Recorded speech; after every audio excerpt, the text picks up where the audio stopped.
Assalamu alaikum, dear students. Hope you are fine. Please open your English books. As you know that we have been doing our exercises of the poem Leisure, and here on page number 36, please keep your pencils in your hands. There is an important and very easy exercise of subjects and objects. So first here we will talk about subject. They want us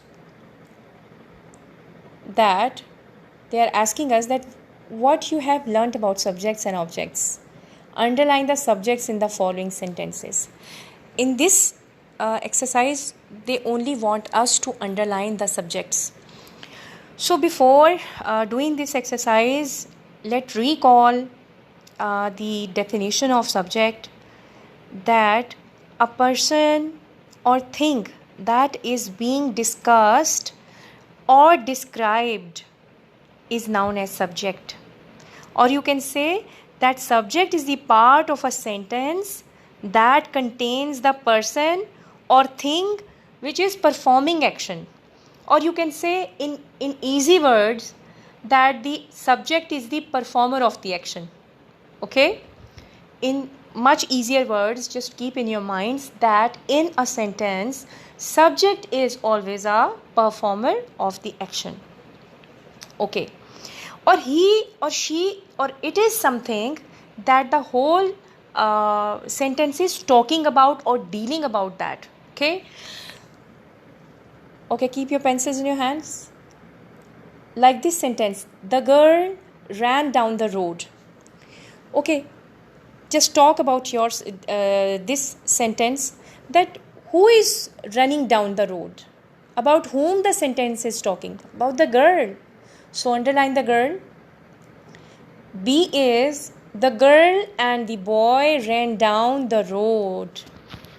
So about whom the sentence is talking? Who are running? This time the girl and a boy. They are two subjects in the sentence. Okay. So mention the both. Okay.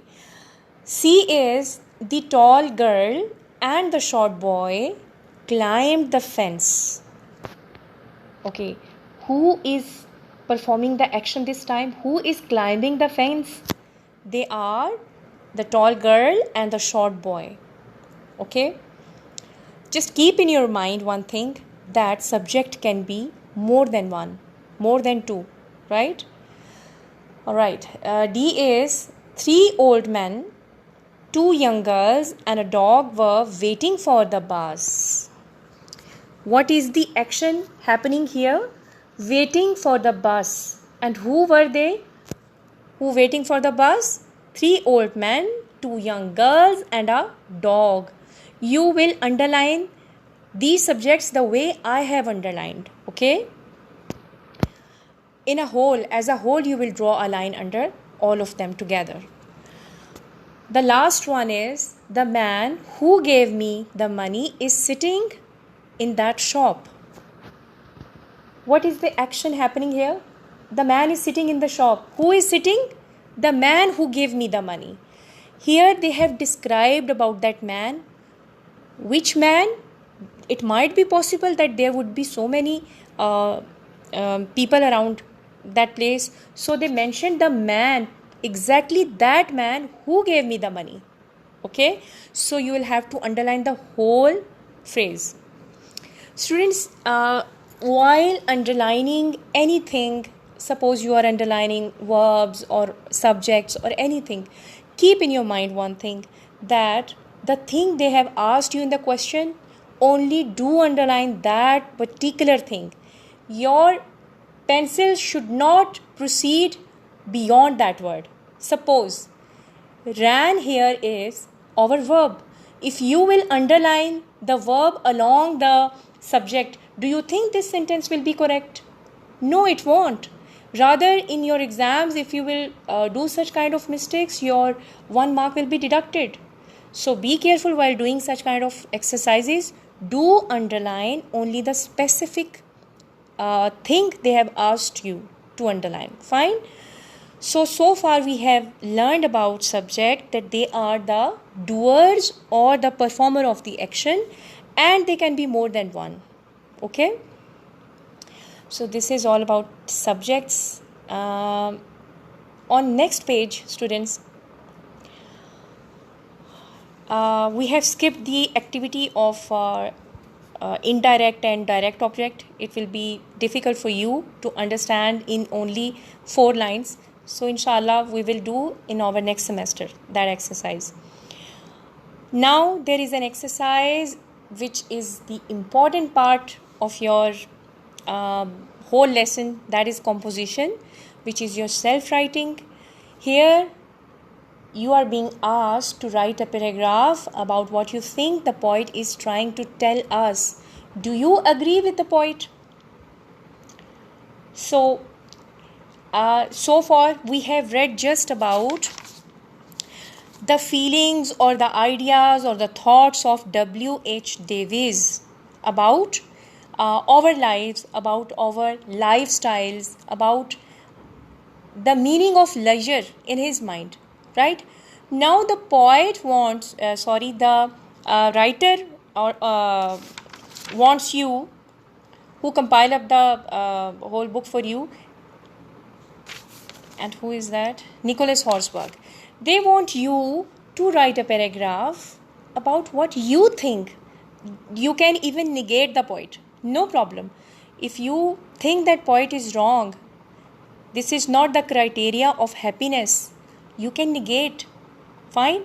But if you think that poet is saying right, then give your idea in 4 to 5 lines. Okay. Let's recall the poet's idea, what he talked about in this poem Leisure. He said that human beings are most of the time spending very miserable life. According to him, he said that animals are sometimes better than us, that they can stand beneath a shady tree, they can watch the scenery with their eyes, they have vacant time to spend under the shades of nature. And according to poet, he said that we being human beings, we don't enjoy our lives, we are living just a very busy routines, we don't have enough time to look at the sky, to enjoy the beauty of scenery, to enjoy the sunrise and sunset, or to look at the starry night. So you can write about such things, okay, if you are agree with the poet. And one more thing, that you can also write about the life. Suppose we are spending here, we are living here, and we have, our homes are like, there is a flat system, we have not much access to look at the sky or to have open air. So you can even mention that point in your writing. But students, I would appreciate if you will write by yourself, okay? Think about what you have learned so far. Just try to think about that and do write by yourself, okay? This is your homework. You can submit it in the evening, or if you are going to write right now, as you wish. Inshallah, with the next activities we will meet.